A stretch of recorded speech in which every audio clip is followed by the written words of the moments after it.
jāuzklājas.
Labu rītu!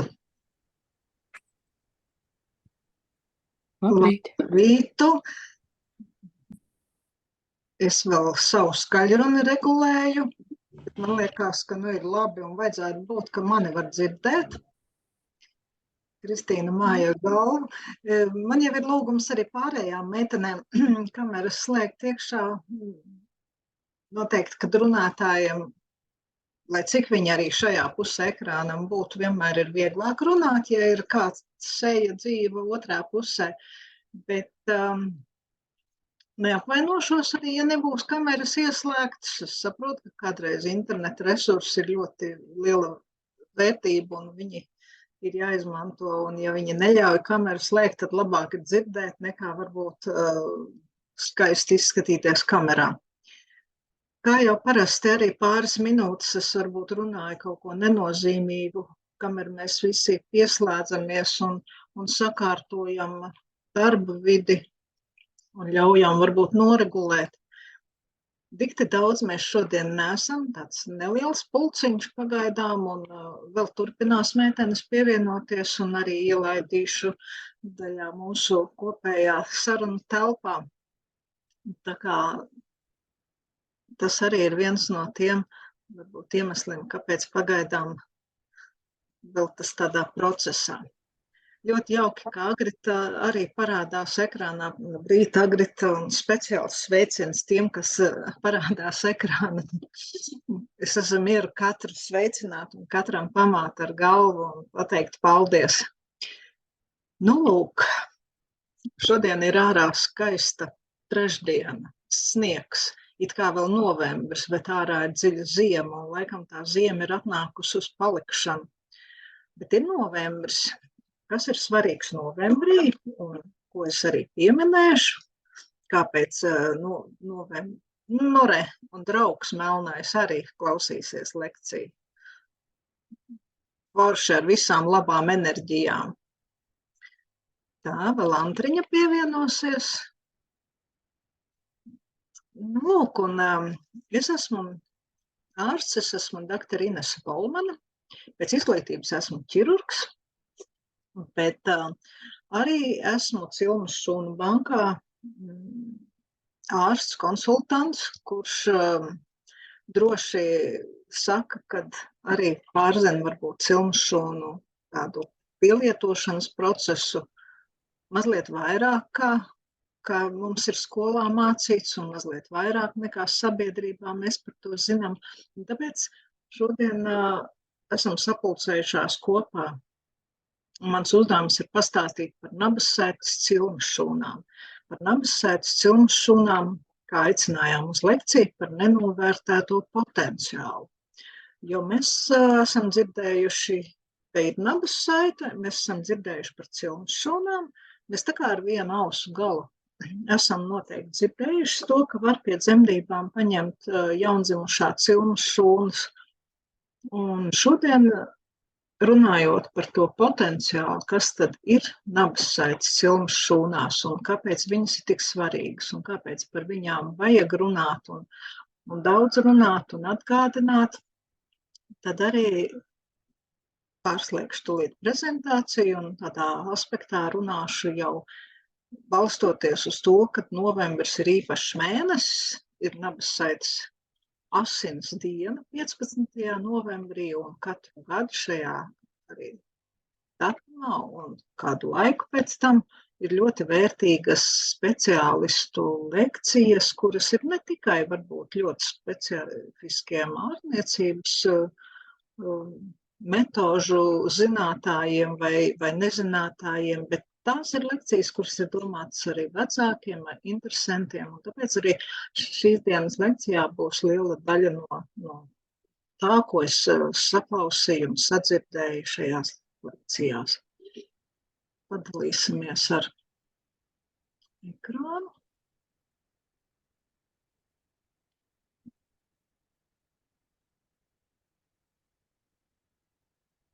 Tā, tagad vajadzētu būt, kad redz manu prezentāciju un cerams arī Kristīnīt lūdzu pačeko, es pamēģināšu pārslēgt slaidus.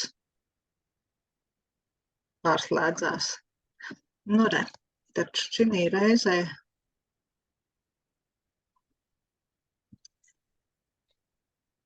tad vēlreiz atgriežamies pie tā, kas tur zīmējās uz tā ekrāna, nezinu, it kā ar manu bultiņu nezīmējās. Nu labi. Par nenovērtēto potenciālu, kā jau minēju, nabassaite izrādās ir ļoti, ļoti vērtīga lieta, un kur nonāk nabassaite pēc dzemdībām, kur nonāk nabassaite, kur nonāk tās asinis, kas ir palikušas placentā, kas ir nabassaitē palikušas. Viņas nonāk medicīniskajos atkritumos, un tas ir tā mana sāpe, un tādēļ arī par to stāstu runāju, vienmēr aicinu apdomāt, ja ir iespējams saglabāt šo nenovērtējumu, vērtīgo bioloģisko materiālu nākotnē. Jo tas ir mirklis, tas ir viens mazs mirklis, un tikai tajā vienā mazajā mirklītī, kad mazulītis nāk pasaulē, kad nabassaite ir pārdalīta, kad bērniņš ir uzlikts mammai uz krūtīm, tikai tādā mirklī mēs varam izdarīt šo svarīgo darbiņu.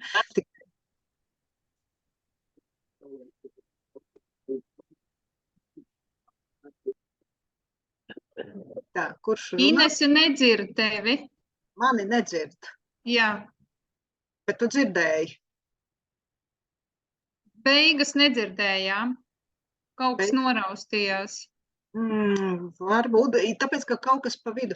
Man ir lūgums arī savus mikrofonus, tie, kas nerunā dotajā brīdī, paslēdzam ārā.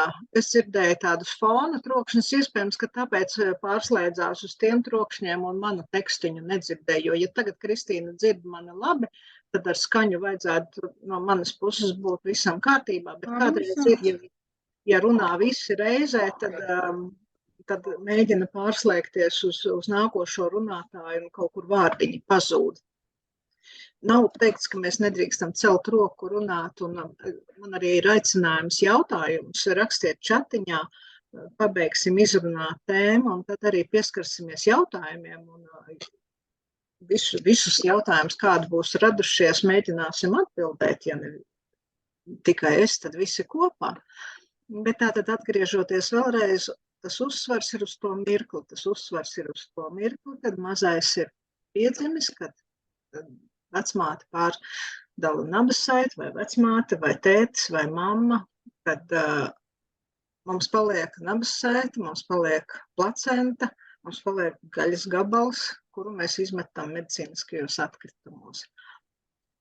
Un kā jau teicu, Kristīna pārslēdzās, ja? Kā jau teicu, tad tas, par ko šodien arī stāstīšu, būs ar ļoti svaigiem rakstiem, prezentācijām saistīts un savā ziņā varbūt unikāls šī šodienas lekcija, jo atsaucoties uz pat 15. novembrī publicētiem, prezentētiem datiem par kas izskanēja Pasaules nabasaites asinis dienā.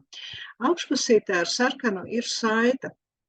Varat viņu nofotografēt, varat viņu nokopēt, varat viņu izmantot, jo šī saita ir aktīva līdz 15. decembrim. Veselu mēnesi, bezmaksas reģistrācija, bezmaksas konferences, bezmaksas iespēja visu to noklausīties un savām acīm un ausīm.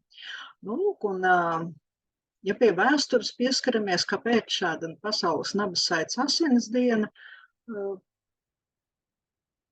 1988. gads. Lielai daļai no jums tas ir dzimšanas gads. Amerikā dzīvoja puisītis Matthew Farows, un puisītis piedzima ar Fanconi anēmiju. Apmēram tajā pašā laikā bija pētnieks Broksmajers, kurš nu pat bija atklājis, ka cilmes šūnas, kuras ir kaulu smadzenēs, ir tādas pašas kā cilmes šūnas, kas ir nabasaites asinīs. Un ka viņas strādā vienādi, viņas dara vienu un to pašu darbu. Un tas bija tāds liels atklājums un sakrita vēsturiski ar mazo puisi Matthew, jo puisītiem Fanconi anēmija nozīmēja to, ka viņam ir jāpārstāda kaulu smadzeņu asins cilmes šūnas, jo šie bērni parasti līdz 10 gadu vecumam nenodzīvo. Un ap to laiku visi šie atklājumi un visa šī darbība cilmes šūnu izpētē bija jau tādā stadijā, kad no jaunākās māsiņas Elisonas nabasaites pēc dzemdībām tika paņemtas nabasaites asinis, apstrādātas, sasaldētas un 6. oktobrī 1988. gadā gan mazais puisis, gan ārstu komanda devās uz profesoras Eliānas Glukmanas klīniku Parīzē. Viņa tajā laikā bija profesora, kura visvairāk veica transplantācijas anēmijas pacientiem. Tad vispieredzējušākais speciālists, kurš veica kaulu smadzeņu transplantācijas pie anēmijām. Un šī operācija, ko veica mazajām Matthew ar nabasaites asinīm, bija, teiksim, tik nozīmīgs tāds pavērsiens, kad tas tika kā pamats ievilkts, kad Pasaules nabasaites asins diena tiek svinēta 15. novembrī, tika iedibināta 17. gada 15. novembrī, un arī katru gadu mēs pieminam šo pirmo pacientu. Viņš ir liels vīrs, viņam ir ģimene, viņam ir bērni, viņš joprojām dzīvo veselīgu dzīvi. Viņš bija šajā gadā arī uz Eiropas valstīm atbraucis tikties un stāstīt par savu tādu dzīves stāstu, cik lūk, šis atklājums ir devis viņam iespēju dzīvot. Otra tāda prezentācija arī šajā prezentāciju virknē, kas man ļoti uzrunāja, un es netulkoju vārdu uzvārdu Akuzena Garcia, viņa ir pasniedzēja no Teksas, bet tas ir piemērs, un viņas prezentācija šajā visā prezentācija virknē ir apmēram stundu, un tas ir ļoti tāds personisks stāsts un pamācošs, varbūt ne pamācošs, bet emocionāli aizķerošs stāsts, jo te tiek apstiprināta patiesība, ka vienam cilvēkam jau var būt arī 2 audzēji. Un mums jau liekas, dzīvojot, kad mūs tas neskars, un mēs it kā saprotam, ka cilvēks slimo ar audzējiem, bet viņa ir tāds ļoti spilgts piemērs, jo viņa ir izdzīvojusi 2 audzēju saslimšanas, un kur abi bija ar dzīvību nesavienojami. Un viņas tas stāsts ir arī par to, kad pasaulē, kur ir 41 miljonus reģistrētu kaulu smadzeņu donoru, un nav neviena saderīga donora viņas gadījumā. Apmēram 8 biljoni iedzīvotāju, un no 40 miljoniem donoru nav neviena donora, kas viņai reģistrā būtu izmantojams.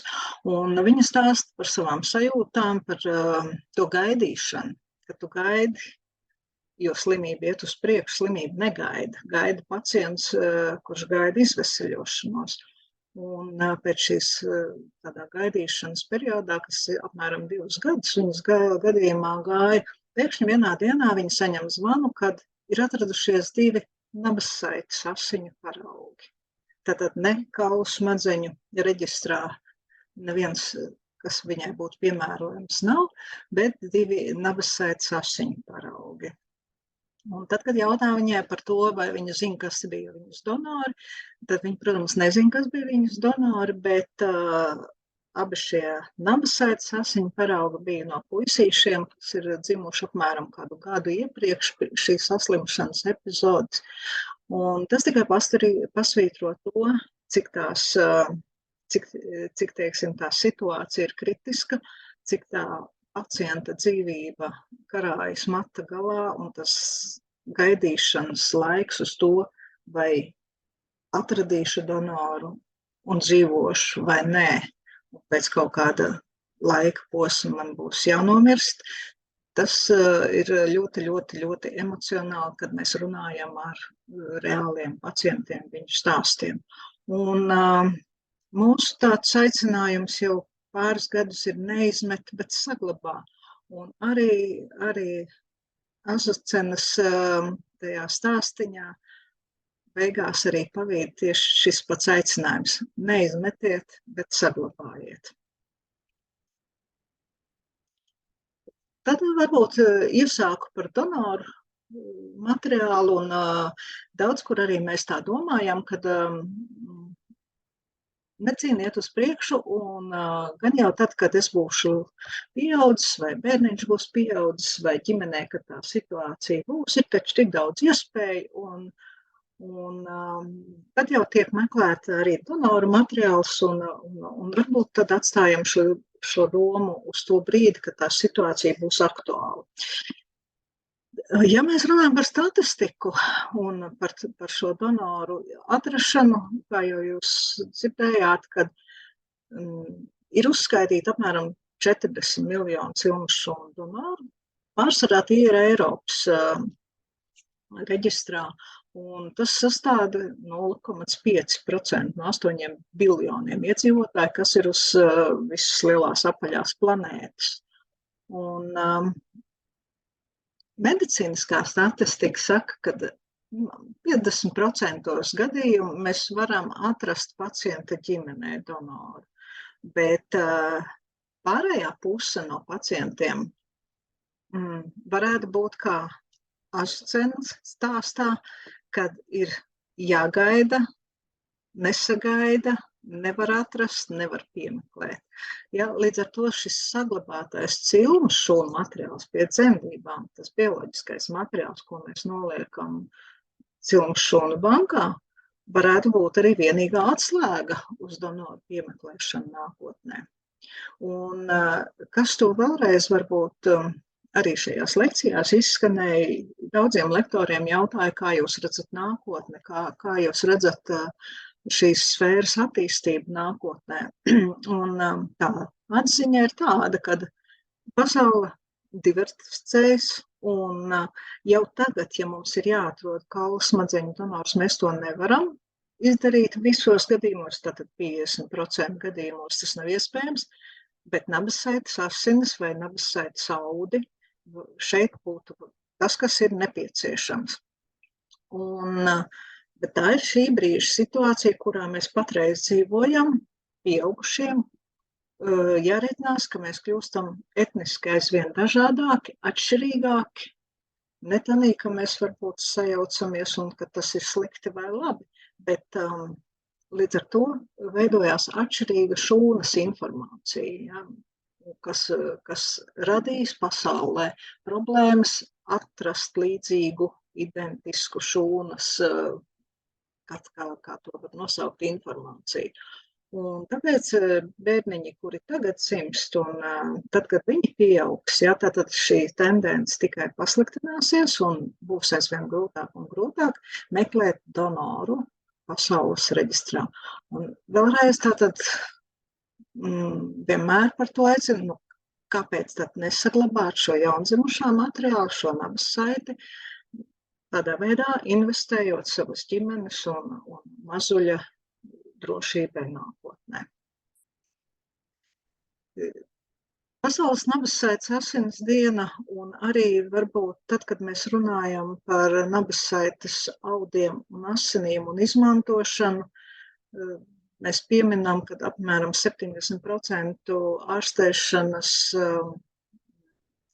gadījumos mēs izmantojam cilmes šūnas neiroloģijā. Un uzsvars ir tieši uz bērnu cerebrālo trieku. Kāpēc tik daudz par bērnu cerebrālo trieku? Jo arī šajās lekcijās bija viena liela prezentācija, kur bija apkopoti visi kliniskie pētījumi, kas ir pasaulē veikti tieši par bērnu cerebrālo trieku.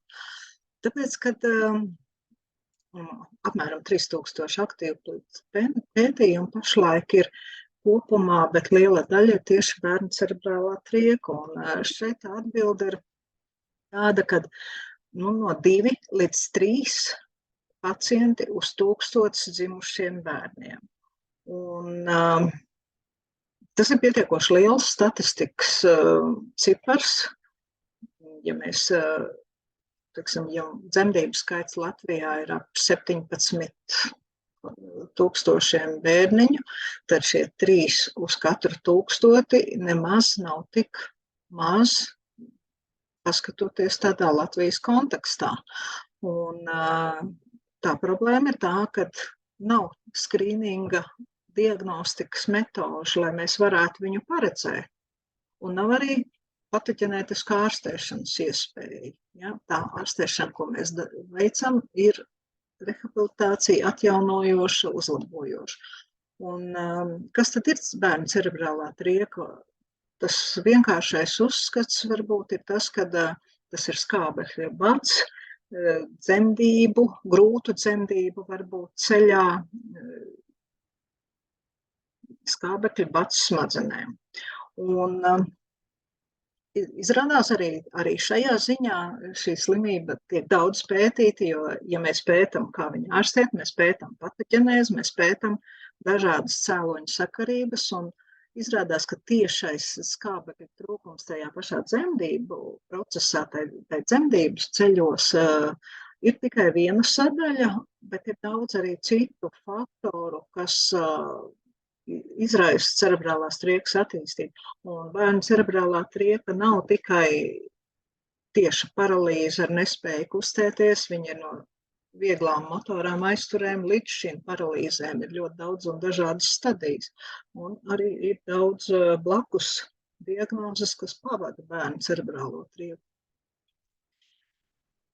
Un kā par cilmu šūnām, kāpēc tad tieši cilmu šūnu terapija tiek tik ļoti aktīvi pētīta, kā jau teicu, nav ārstēšanas metodas iespējas, kas būtu izmantojams uz cēloni, uz rašanos, uz patoģenēzi.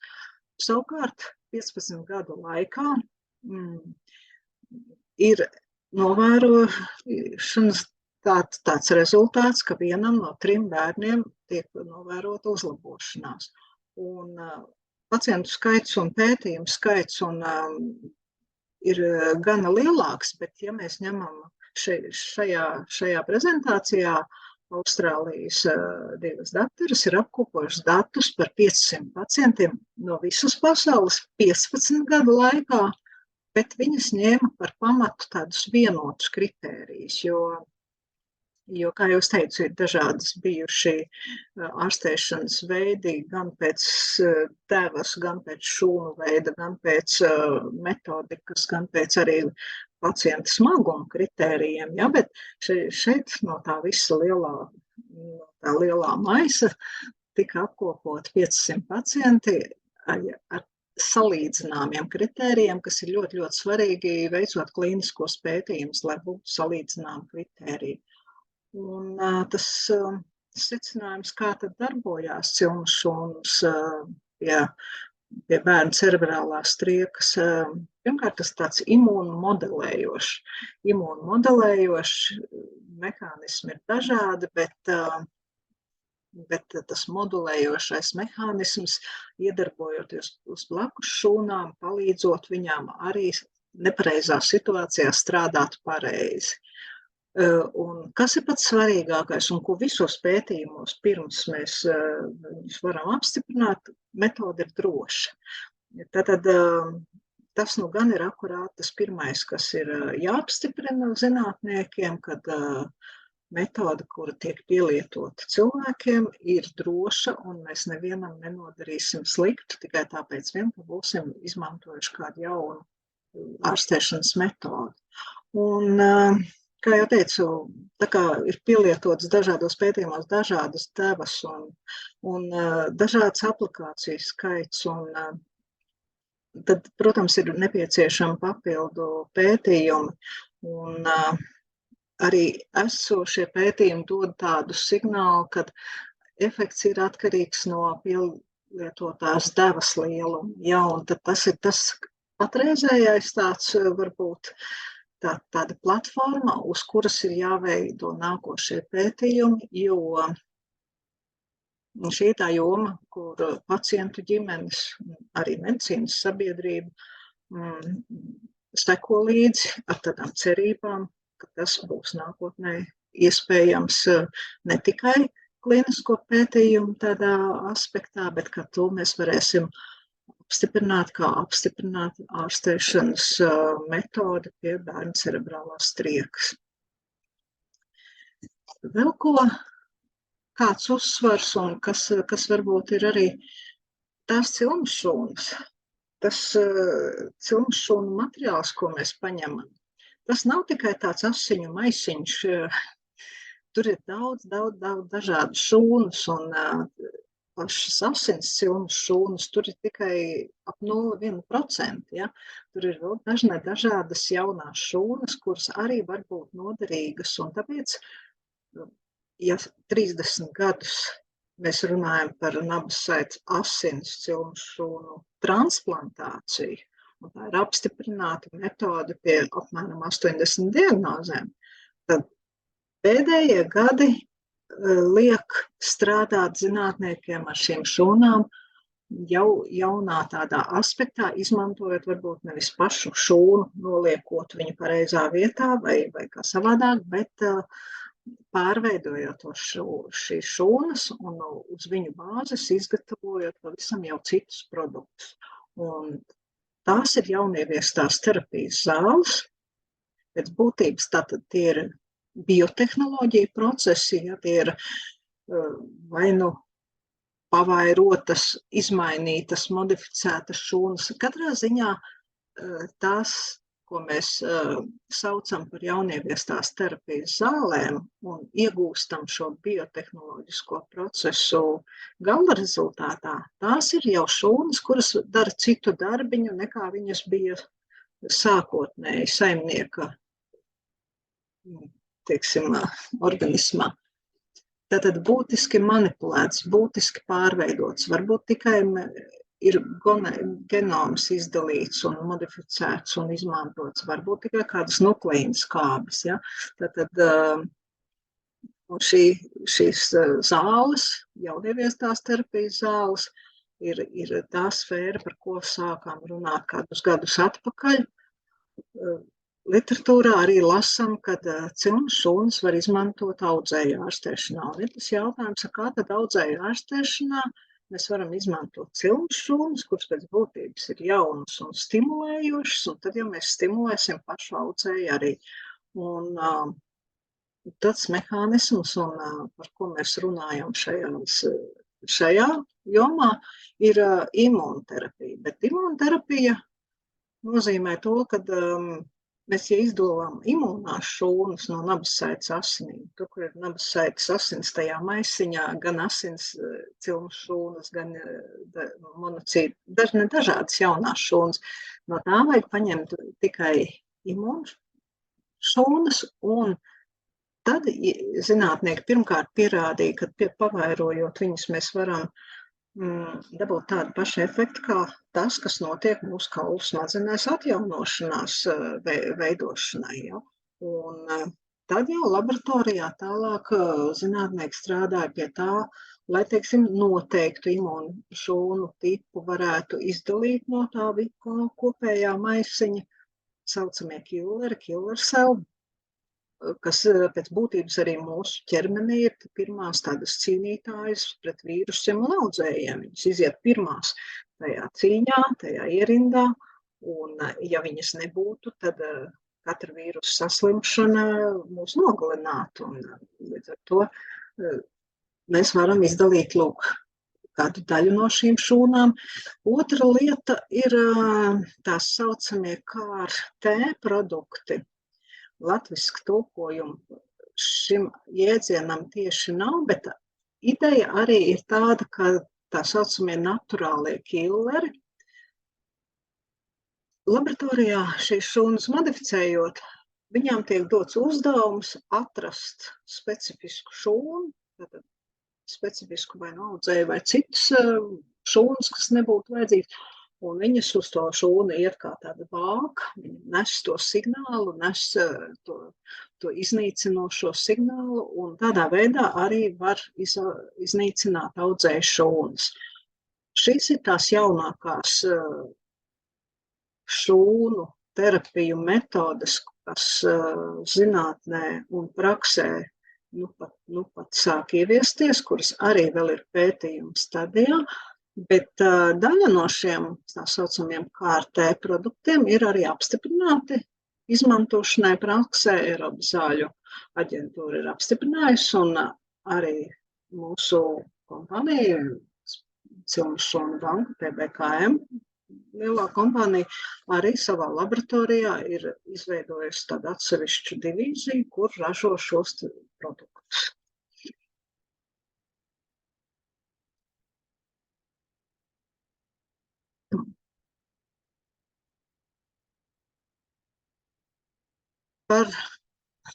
Par tādām varbūt praktiskākām vai varbūt vienkāršākām lietām, kā tad notiek cilnu šūnu paņemšana. Kā jau teicu, tad, kad mazais ir piedzimis, te ir tas skaistais brīdis, kad kāds pārgriež nabassaiti. Vecmāte, ginekologs ķēzargrieziena gadījumā, tētis, varbūt mamma, varbūt dūla. Jā, tātad dzemdību process ir noslēdzies, mazais ir mammai uz krūtīm, viņi laimīgi ir tikušies un pārunā savas lietas. Un ir jāgaida kaut kāds laiciņš līdz placentas piedzimšanai. Kaut kurā gadījumā. Bet tas ir tas laiks, kad pēc nabas saites pārgriešanas, un to nosaka vecmāte, pēc nepieciešamības, cik nabas saitē ir jāpulsē ilgi, cik nav jāpulsē. Un tad arī ir tas brīdis, kad mēs varam tās asins, kas ir palikušas nabas saitē, un arī vēl placentā, savākt, lai nogādātu laboratorijā apstrādēji, un arī varam paņemt tādu sprīdi garu nabas saites gabaliņu, kas būs audu šūnas. Ko mēs piedāvājam, ko mēs patreiz piedāvājam saglabāt, kādas ir tās iespējas. Un, pagaidām mēs saglabājam 2 veidu materiālus. Asins, kas palika nabas saitē un placentā, un nabas saites audus, kā jau teicu. Ja? Un asins, saucamās hematopoētiskās cilmes šūnas, pēc būtības un visus šos 30 gadus arī mēs viņus izmantojam asins audzēju vai dažādu attīstības patoloģiju ārstēšanu gadījumos. Līdzīgi kā mazajam Mekju māsiņas asins cilmes šūnas tika transplantētas. Audi ir mezenhimālās šūnas nozīmē, un mezenhimālās šūnas mazliet ir savādākas, cita veida šūnas, viņas ir universālākas, līdz ar to dotajā brīdī saglabāt varam 2 veidu materiālus. Asins cilmes šūnas, tās, kas ir asinīs, viņas jau ir tādā attīstības pakāpē vairāk diferencētas, un viņas arī veido asins šūnu līnijas, trombocītus, eritrocītus, dažādu veidu limfocītus, leukocītus un jaunās asins šūnas. Līdz ar to arī tādā standarta terapijā pār 80 diagnozēm viņas tiek pielietotas pēc leikēmiju, limfomu, mielomu ārstēšanas, lai atjaunotu pacientam asinsriti un imūnsistēmu. Ja, jo asinsvēža ārstēšanā mums ir nepieciešams visu slimās asins šūnas iznīcināt, un mums vajag kaut ko likt vietā. Te parādās neiroloģija, un lai arī tās ir asins šūnas, tad neiroloģijā izmantojot šie mehānismi ir mazliet citi. Tur mēs varam kādu no šīm šūnu tehnoloģijām izmantot, par ko es stāstīju, vai arī mēs viņus varam izmantot kā šūnas, izmantojot viņu stimulējošo potenciālu, bet tas ir tas, kas mazliet jauc galvu, jo liekas, ka asins ir asins slimībām un audu šūnas ir visam pārējam. Lielam tas tā ir, bet līdz ko mēs mēģinām tajā zinātnē dziļāk rakties, tad neiroloģija šeit ir arī tāds pielietošanas veids, un ļoti daudz, kur tieši arī pie bērnu cerebrālās triekas ir speciālas programmas, kur mēs runājam tieši par asins šūnu izmantošanas pašam pacientam pie paša saslimšanas. Jā, kā jau teicu, tad 88. gadā bija pirmā transplantācija, un jau ir vairāk kā 60 šūnu transplantācijas pasaulē veiktas, un varētu arī teikt, ka pēdējos gados palielinoties materiālam, kas ir pieejams cilmes šūnu banku krājumos, arī attiecīgi šīs metodas attīstās un kļūst skaitliski vairāk. Par audu šūnām ir ļoti viegli raksturojot, ir tā, ka no viņām varam izaudzēt jebkuru citu ķermeņa šūnu, jo mezenhimālās šūnas ir vēl ļoti, teiksim, nediferencētas, viņas ir tās līmeņa šūnas, no kurām var izaudzēt jebkuru citu ķermeņa šūnu. Un kas ir ļoti raksturīgi jaundzimušā cilmes šūnām, tā augstā dalīšanās un vairošanās spēja, jo mezenhemālās šūnas var atrast arī pieaugušu pacienta ķermenī, arī mūsos, jūsos un manī viņas ir. Bet viņas ir tieši tikpat garu mūžu dzīvojušas kā mēs katrs, un viņas ir uzņēmušas visu informāciju, ko mēs esam, ko mūsu šūnas ir uzņēmušas dzīves laikā. Tā ir slimību informācija, tā ir piesārņojuma, tā ir dažāda situācijas, kur šūnas ir bijušas iesaistītas kaut kādās darbībās, visa šī informācija mūsu šūnās glabājās. Līdz ar to tās jaundzimušās šūnas ir vēl naivas, tīras, un arī viņām ir vēl tas dalīšanās potenciāls tāds, kāds mums ir ielikt šūpulī dzīves garumā. Jā, šīs ir eksperimentālās terapijas vai klīnisko pētījumu terapijas, jo audu šūnas, cilmšūnu banka mēs sākām ņemt tikai 16. gada beigās, līdz ar to tas ir tāds pasaules attīstības tāds cikls, kad ap to laiku arī cilmšūnu bankas sāk saglabāt tikai audu šūnas, un tas nav tik sen, tas ir kādi 6-7 gadi atpakaļ. Līdz ar to arī tā vēsture, tā pielietošana ir vēl tik īsa, kad nav paspēts iziet visus klīniskos pētījumus, jo klīniskie pētījumi ir gadiem gari. Kas gan šeit ir forši, un kāpēc mēs runājam par ģimenes materiālu? Tāpēc, kad nav nepieciešams sadarība ģimenes radinieku starpā, vai arī mēs, kad runājam par donoru materiālu, tad arī mēs pārsvarā runājam par šīm audu šūnām, jo viņām nevajag sadarību. Asins šūnām ir vajadzīga dažādu antigēnu sadarību, un dažādos procentos mēs mēram, un katrai saslimšanai vajag varbūt savu sadarības tādu pakāpi. Tad audu šūnām izaudzēt varam jebkuru ķermeņa šūnu, nevajag sadarību, un pavairot varam praktiski neierobežoti. Mēs esam Famikod grupas pārstāvji Latvijā, pārstāvniecība. Mūsu mājaslapa ir nabassaite.lv, jo esam jau 20 gadus Latvijā, un pirmie, kas arī ar cilmšūnu pakalpojumu servisu piedāvā, līdz ar to mājaslapai arī nosaukumu izvēlējāmies tādu ļoti precīzu nabassaite.lv. Bet Famikod kā liels uzņēmums ir lielākais Eiropā, esam lielākā cilmšūnu banka Eiropā un esam 3. cilmšūnu banka pasaulē pēc tādas lieluma, pēc paraugu skaita. Un lielums jau nav tikai lielums.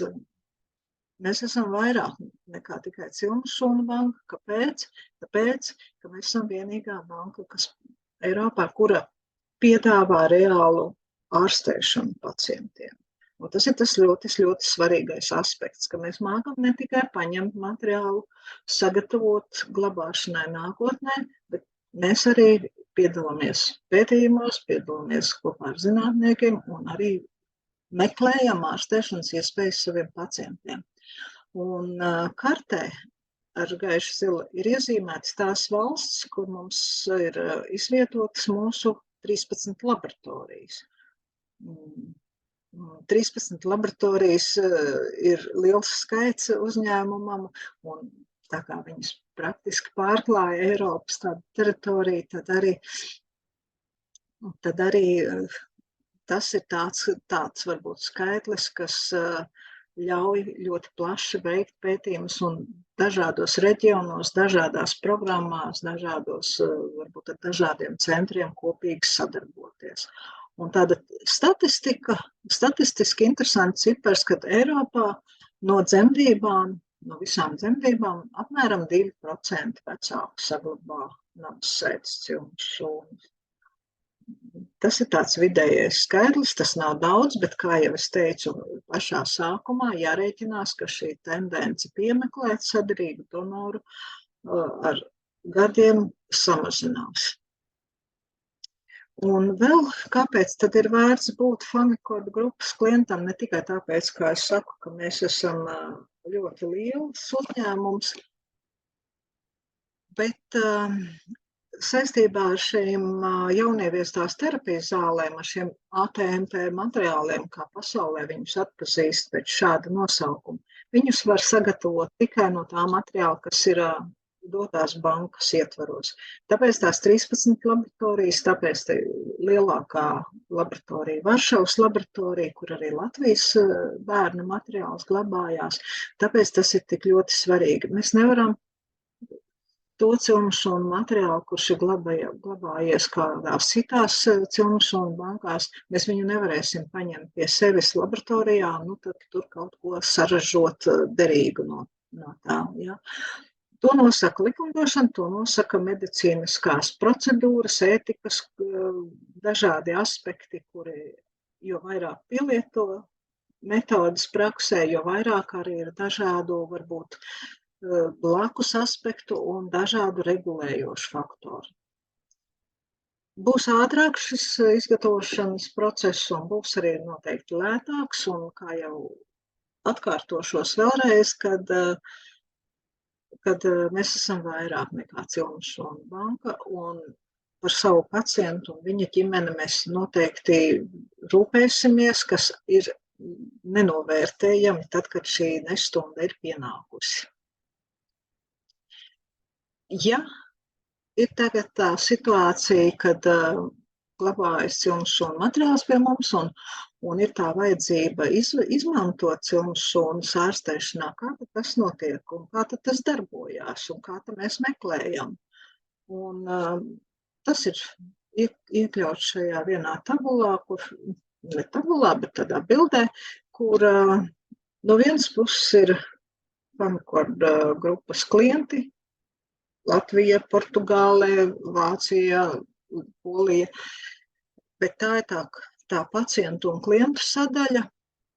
Pašā vidū ir cilvēks, koordinators, kurš to sistēmu pārzina un kurš arī medicīniski saprot šo problēmu, šos procesus, kādi valda medicīniskajā apritē, kas tad arī kontaktējas ar medicīnas centriem, kam ir informācija par medicīnas centriem, ar kuru problēmu nodarbojas un kuri varbūt uz kādu brīdi kaut ko nedara, bet kur tad ir iespējams to veikt citur.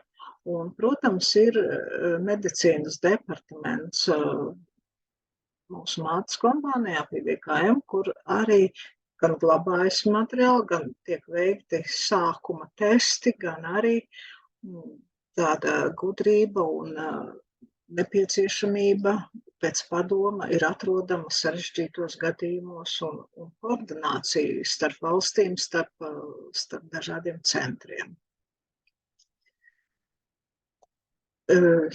Mums 6 pacienti pēdējo 2 gadu laikā, 20. 22. gads, kuri ārstējās Žaģelne klinikā.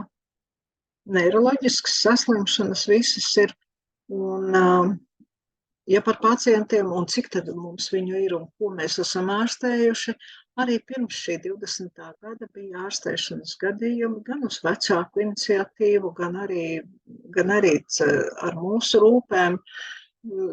Pacienti mazie devās meklēt ārstēšanas iespējas, bet, kā jau teicu, zinātne attīstās, metodes attīstās, un šajos pēdējos gados ir izveidojusies tāda metodiskāka pieeja ārstēšanas procesam. Tajā pašā varbūt cerebrālās striekas gadījumā ap šo laiku tika arī sākts pielietot metodoloģiju, ka tā nav viena tāda infūzijas reize, bet ka tas ir ārstēšanas kurs ik pa 2 mēnešiem ar noteiktu transplantāciju aplikāciju skaitu. Un tas ir tas, kas šajos 2 gados ir iziet cauri, un mēs esam lepni un priecīgi, ka mēs esam varējuši palīdzēt pacientiem, jo visi no šiem pacientiem juta kādu uzlabojumu, nepilnu, jo tās ir ļoti smagas saslimšanas epizodes, ar kurām mēs esam saskārušies, bet bet kaut kāda dažāda veida uzlabojumi, par ko mammas pēc tam mums stāsta, bija visos gadījumos. Bet mēs esam arī tādā turpinājuma fāzē, un turpinājums sekos, kā es saku, jo jau pat novembrī Ance, kura sākotnēji Žagrumeta klinikā ārstējās, un par Anci daudz tiek runāts, un gan sociālos tīklos, gan ziedojumu fonds bija open, palīdz Ances ārstēšanā un visu sabiedrību, jo Ance ir īpaši bērniņš, viņa dzīvo Auču ģimenē. Un pat ir uzsākta sadarbība ar Slovākijas kliniku, un Ance bija pirmā, kur uz turieni devās, un arī citi bērni ir un pieaugušie, kuri gaida uz ārstēšanas iespējām. Un kas ir atkal varbūt ļoti svarīgi, kad atkal ir pēc kaut kāda pārtraukuma atsākta ārstēšana Polijā, Ļubļinā, Žagrumeta klinikā, kas ir tuvāk un saprotamāk, jo ir vairāk tā zem viena valsts jumta ir kopā ar mūsu Varšavas laboratoriju un mūsu mātes kompāniju. Lai saglabātu jaundzimušā cilmsuns, kas ir jāizdara? Pirmkārt ir tātad informācija, jo vienmēr šim lēmumam vai saglabāt jaundzimušā cilmsuns ir jābūt tādam izsvērtam, apzinātam un jāsaprot, kas ir tas, ko mēs esam izlēmuši un kā tas palīdzēs mūsu ģimenei nākotnē. Un tāpēc tā ir konsultācija, tās ir varbūt arī manas lekcijas, tās ir konsultācija birojā, tā ir klātienē, tā ir neklātienē, tie ir dažādi veidi, kā mēs varam uzzināt sev nepieciešamos jautājumus, vienmēr aicinam, ja jums ir interese, nākat, prasat, jautājiet un risināsim kopīgi. Ir jānoslēdz līgums, un līgums nozīmē, ka tā ir sadarbības mūsu nākotnē, un tas ir cilmšūnu iegūs komplekts, kas jāsaņem, jo cilmšūnu komplekts ir paliels, teiksim, tāds komplekts, kurā vecmāte slimnīcā paņem saites materiālu. Un šajā laikā arī parādās, mēs nosūtam rēķinu par pirmo maksājumu par šo iegūs komplektu un par uzsākot līgumu. Bioloģiskā materiāla ieguve dzemdību iestādē, tas ir tas jau pirmā praktiskā darbība, ko veic vecmāte vai ginekologs vai katrā ziņā tā ir dzemdību iestāde. Ja? Mēs nevaram, likumdošana neļauj paņemt cilmšūnu materiālu mājdzemdībās, un tas ir saistīts ar sterilitātes jautājumiem, kuri, protams, tiek ievēroti, bet tas ir saistīts arī ar tiem standartiem augstajiem, kas ir visiem etapiem, visās darbībās, kas mums ir jāievēro, lai pēc tiem 10, 20 gadiem tad praktiski arī varētu šīs cilmšūnas izmantot un dzīvam pacientam pārstādīt, transplantēt vai arī sagatavot produktus. Kad materiāls ir paņemts, vecmāte mums zvana, un kad tā, un viss ir kārtībā, un mēs nogādājam Varšavā. Varšavas laboratorija, kā jau teicu, ir tā vieta, kur Latvijas materiāls glabājās. Varšavas laboratorija ir lielākā. Varšavas laboratorija ir arī tā viena no 2 mūsu laboratorijām, kas var sagatavot šos jaunieviestos terapijas zāles. To dara specializēts kurjeru pakalpojums, un materiāls lido ar lidmašīnu, un lidmašīnas lido katru dienu, tā kā šeit noteikti tiek ievēroti visi kritēriji par to, kad bioloģiskais materiāls laboratorijā nonāk pēc iespējas ātrāk un praktiski tās pašas dienas laikā. Laboratorijā šūnas, šis asins maisiņš un šis nabasaites gabaliņš ir jāpārbauda. Viņš ir jāpārbauda uz sterilitāti, uz vīrusiem, uz nevēlamām blakus parādībām. Un jāizdala šūnas. Šūnas jāpārbauda, ka viņas ir derīgas glabāšanai. Mēs viņas liekam uz barotnēm un audu šūnas mēs liekam uz barotnēm un pavairojam līdz 500 000.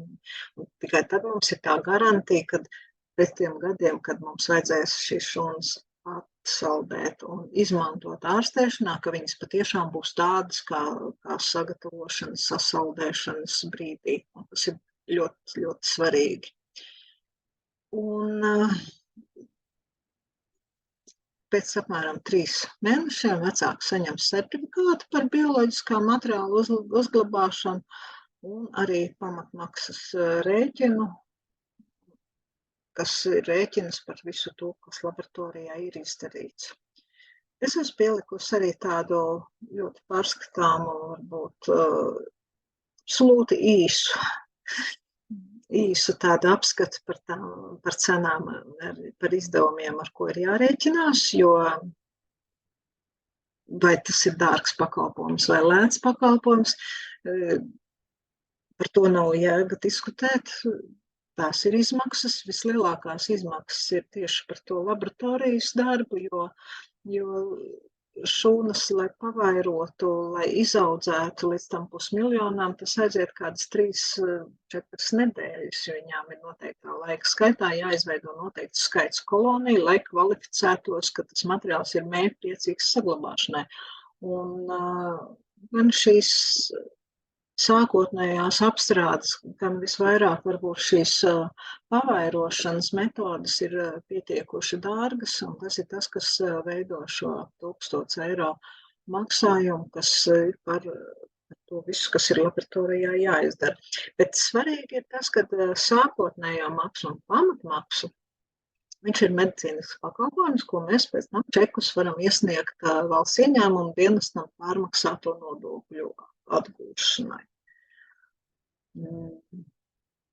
Ir novembris, un novembris mēs jau esam aizmirsuši par valsts svētku pasākumiem, un mums ir atnākusi ziema, bet tāpat laikā novembrī vēl ir 2 dienas, un bija skaista akcija par 18 mēnešiem cilmes šūnu uzglabāšanai bez maksas, bet droši vien Kristīna jums visām sūtīs vēl speciālu vēstuli un paldies, un vēl speciālus noteikumus tām, kuras ir klausījušās lekciju, bet šī bilde ar krītošām lapām jau mūsu prātos jau sen ir aizmirsti jau.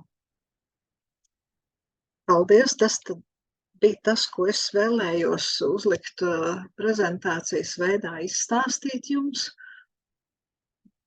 Prezentāciju paslēgšu nost, un mēs varētu pāriet pie jautājumu sadaļas. Kas ir tas, kas uz sirsniņas ir, ko gribās vēl pajautāt? Kristīna ir ielikusi arī par cilmes šūnu izmantošanām. Tā ir ļoti laba saite, tā ir tiešām vecākiem domāta tā Amerikas mājaslapa, bet varētu teikt, ka viņā ir viss par cilmes šūnām, kas notiek pasaulē, jo arī visi klīniskie pētījumi tur ir uzskaitīti, un tīri šī vietā, kur ir slimības, tad tur arī atverās tāda tabula.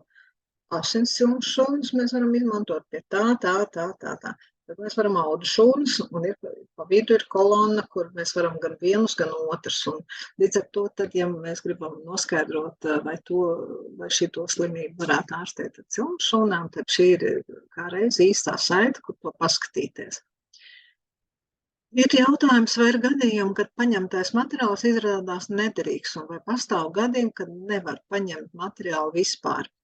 Jā, ir gadījumi, kad paņemtais materiāls ir nederīgs, un to var noteikt dažādi faktori. Pirmkārt, to var noteikt pats dzemdību, varbūt grūtniecības beigu etaps un dzemdības. Tas pirmais noteikums ir tāds, ka, ja ir viss slikti dzemdībās un ir mediķiem jācīnās par mātes un bērnu veselību, viņi parasti šo cilmes šūnu paņemšanu atliek tā kā uz otro plānu. Tāpat laikā tāda ķecerīga ķirurga doma ir tā, ka iespējams, ka šie tie gadījumi, kur pēc tam mums šīs cilmes šūnas arī vairāk vajadzēs. Bet dzemdību operāciju zālē iespējas ir tādas, kādas viņas ir kuru reizi, un personāli ir tik, cik viņš ir. Un, protams, šīs ir tās situācijas, kad primārais un sekundārais tieši tajā brīdī izskatās varbūt savādāk nekā pēc tam ar vēsu prātu apdomājot. Kā jau teicu, tātad ārstniecības iestāde. Jo ir sterilitātes pasākumi, kur ir jāievēro, un likumdošanas pasākumi, kur ir jāievēro. Var nebūt derīgs asiņu paraugs, ja viņš ir ļoti mazs, ja nevar paņemt, ja šeit ir varbūt jautājums par nabas saites arī klemēšanu, cik ilgu laiku pēc dzemdībām tad viņai ļaut pulsēt, un cik ilgu laiku vajag bērnam, lai būtu pulsācija, cik ilgu laiku varbūt mēs esam dzirdējuši kādā literatūrā, un šeit vajadzētu ar vecmātei atrast tādu vidusceļu un tādu loģisku lēmumu, jo, protams, mēs paņemam to, kas paliek pāri. Mēs neatņemam bērnam to, kas asinis, kas viņam ir vajadzīgs, mēs ļaujam viņām cirkulējot, vai atplūst atpakaļ, kā saka, vai teiksim, tas, kas mazajiem ir vajadzīgs. Tāpat laikam, ja mēs gribēsim stundām ļaut pulsēt nabas sētē, viņi vienkārši sakalpīs, tad ir vidusceļš. Par audu materiālu, auda 10% gadījumu neauga. Un 10% gadījumā nemāk izskaidrot zinātnieki, kāpēc arī tāds procents ir. Tas vēl ir tāds nākotnes pētījumu virziens. Varētu būt, kad ir kaut kādas infekcijas, kuras nav atklātas, vai arī, kur ir šaubīgi rezultāti, jo tad arī varētu būt situācijas, kad nav iespējams saglabāt nākotnē, šis materiāls nav pietiekoši kvalitatīvs, lai viņu saglabātu. Ceru, ka es atbildēju visu, ko Alisa bija domājusi, bet ja nē, mēs varam turpināt par to nepaņemšanu. Jā, Kristīna vēl nosūtīs īpaši atlaidīt 400 € pamatmaksai lekcijas dalībniekiem. Tas, man liekas, ir ļoti labs tāds ziemas piedāvājums. Jā, par sadarību, minējāt, ka audas cilmu šūnām sadarība nav būtiska. Tas nozīmē, ka teorētiski savas var neuzglabāt, un ja dzīvē rodas situācija, ka ir saslimšana, kur audi vajadzīgi, tad tos var iegūt tāpat no citu uzglabātajiem materiāliem. Jā, diezgan laba doma ir pareiza. Kur ir problēma? Problēma ir tā, ka audus, nabas saites audus, uzglabā tikai ģimenes bankas. Tad pēc būtības viņi kādam piedara, kur rodās brīvi asins materiālam, ir donoru kustība, un tur ir tie miljoni, kuri ir pasaules reģistrā. Bet audus pasaules reģistrā iegūt nav iespējams, jo tā ir ģimenes banku tāda iniciatīva un lauciņš un atbalsts zinātnē. Līdz ar to paļauties uz to, kad es paņemšu no kāda no mums, kas mēs te esam, teorētiski jā, man derētu tie audi, ko jūs esat paņēmuši savam mazulītim, un arī, ja es to būtu darījusi, tad arī jums viņi derētu. Ja, bet tas ir teorētiski, jo praktiski tie krājumi nav lieli, viņi ir domāti zinātnē, kur rodās materiāls, kas ir mums donori tādā šuflādītē, kā es saku. Tie ir līgumi, no kuriem ir vecāki atteikušies, vai varbūt ir īpašnieks gājis bojā. Jā. Ir valstis, kuras veic zināmā mērā tādu donoru kustību, bet tā donoru kustība parasti ir vērsta uz asins cilmu šūnu saglabāšanu.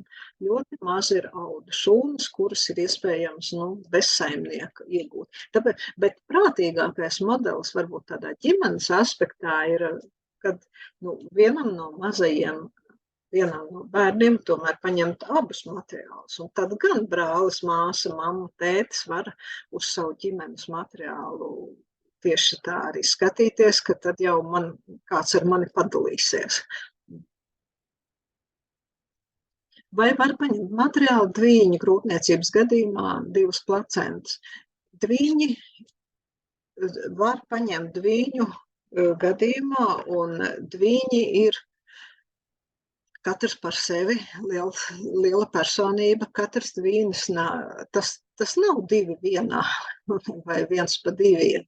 Ja, dvīņi ir 2 cilvēki, 2 līgumi, 2 materiāli, katram savs, ļoti līdzīgs, varbūt ļoti atšķirīgs, bet paņemt to var. Tikai varbūt tas process ir, kā jau dvīņu dzemdības ir savādāks, garāks. Jā, tā arī tā dzimšana paņemšana ir mazliet varbūt savādāka, bet dvīņi nekādā gadījumā neizslēdz paņemšanu, un no otras puses varbūt tas viss notiek tādā vienā reizē. Kāda ir materiāla uzglabāšanas apstākļi, vide, glabātuve, pazemē, ņemot vērā pasaules nestabilo situāciju, kari, zemestrīces un garantija, ka augi izdzīvos? Jā, tā nav sēklu banka, kas ir līdzīgi kā Norvēģijā dziļi pazemē ar domu, ka tur varētu nekas viņiem netraucēt dzīvot. Jā, cilmšūnu bankas ir virs zemes glabātuves. Kas ir cilmšūnu bankām? Ir ļoti īpatnēja šī būves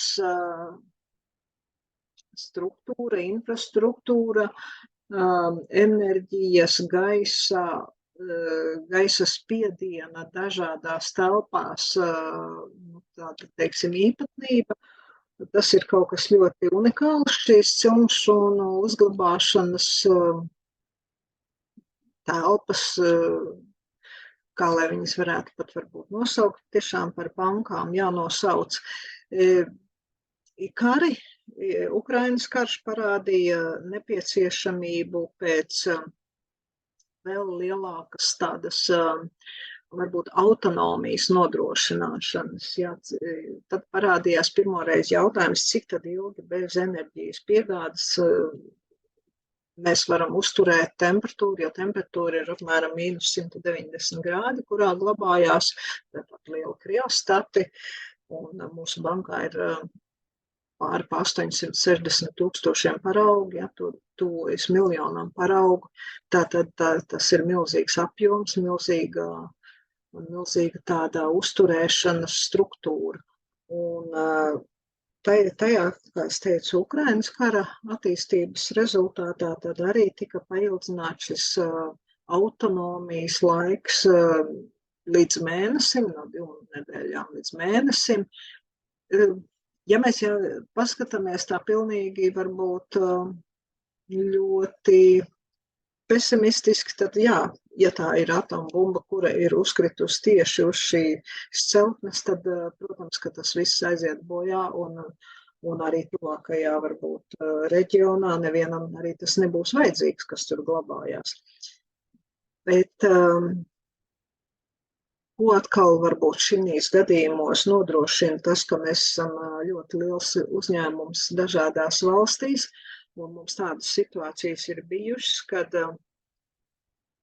piemēram, Ungārijā pacients, kuram nebija materiāls kaut kādu iemeslu dēļ derīgs, bet bija nepieciešama transplantācija, tad mēs šo materiālu atradām kādām no savām 13 laboratorijām un arī paši nodrošinājām ārstēšanu Amerikā Djuka klīnikā. Un tas ir tas, ko es teicu, kad mēs par ģimenēm, par pacientu parūpēsimies neatkarīgi no tā, vai tieši tad tur tas tanī mēģinītē ir tas materiāls, vai tieši tanī mēģinītē varbūt nav. Jā. Tā kā par to garantiju, dzīvē garantijas tāds, man liekas, kad nevajag prasīt un garantijas nevajag dot, jo tad mēs varam filozofiski aizfilozofēties līdz tam, kad nekur jau nav garantijas. Tā, kas vēl? Un tā kā jautājumi vairāk tagad nav iekrituši, mēs aizrunājāmies līdz kariem, zemestrīcēm un garantijām. Vai ir meitenes vēl kaut kas nepateikts?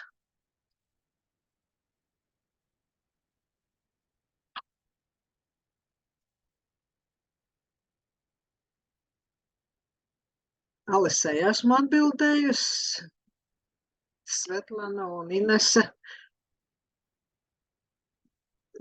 Ceru, ka arī savas atbildes saņēma.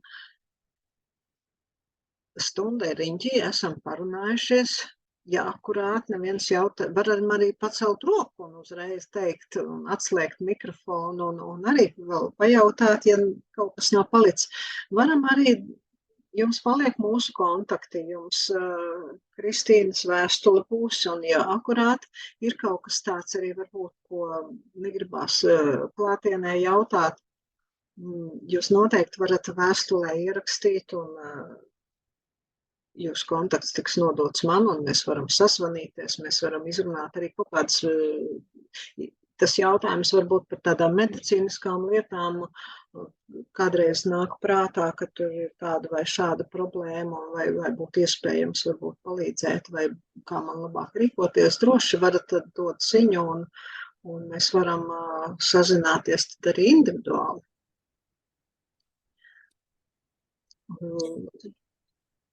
Kristīnīt, tev ir kaut kas, ko piebilst? Nē, pa lielam nē, es visu mamām nosūtīju uz e-pastu, un tā kā pareizi daktari minēja, ja jums rodas kādi jautājumi, jūs droši varat rakstīt e-pastā, un pēc tam var arī sazvanīties, bet galvenais jautājiet, lai ir visas atbildes saņemat, un nepaliek neatbildēti jautājumi. Un laikam tad pa lielam tā kā viss, lai forši jums šī nedēļas nogala, pirmā advente, un e-pastā jums ir visām nosūtīts īpašais piedāvājums, kā lekciju dalībniekiem.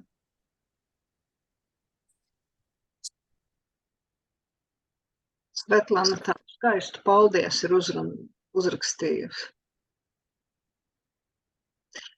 Paldies, Svetlana, par jaukajiem vārdiem, lai visiem ir forša nedēļas nogali, jo jāsapina vēl ir vainadziņš un jāsapērk sveces un pirmā adventa ir jāatzīmē, jo tas tomēr ir Ziemassvētku sākums un tos mēs visi gaidām. Lai jums forša diena, meitenes. Paldies!